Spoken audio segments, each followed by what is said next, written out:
ధ్యాయతో విషయాన్ పుంసః సంగస్తేషూపజాయతే. ధ్యాయతో విషయాన్ పుంసః సంగస్తేషూపజాయతే.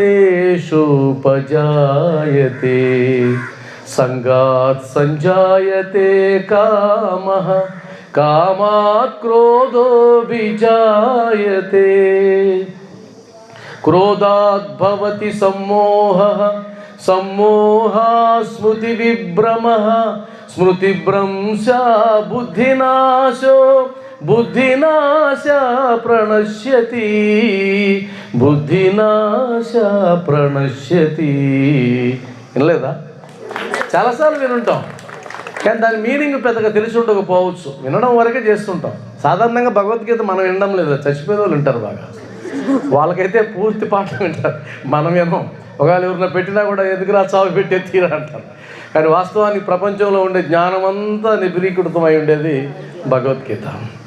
కాబట్టి నీ బుద్ధి నాశనమయ్యి నువ్వు నాశనమయ్యేది ఎప్పుడంటే ధ్యాయతో విషయాన్ పుంసః, విషయాల మీదకి నీ మనసు వెళ్ళినప్పుడు.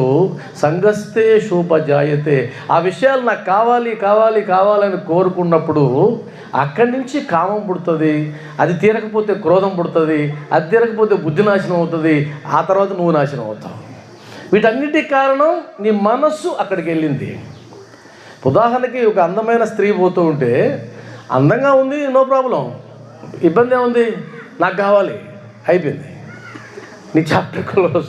నీకు కావాలంటే ఎలా కుదురుతుంది? ఆమె ఆల్రెడీ ఇంకొకరు పెళ్ళాం, అయినా నాకు కావాలి. ఆడి నుంచి మొదలైంది కథ. ఆడి నుంచి మొదలయ్యి కావాలి కావాలి అనే దాంట్లో పెద్ద గొడవలు అయ్యి లాస్ట్ కూడా నాశనం అయ్యి కూర్చుంటాడు. ఇది ఎన్ని చూడటం లేదు మనం. కాబట్టి ఒకదాన్ని కంట్రోల్ చేయగలిగితే జీవితం సుఖంగా ఉంటుంది. దాని పేరే మనసు.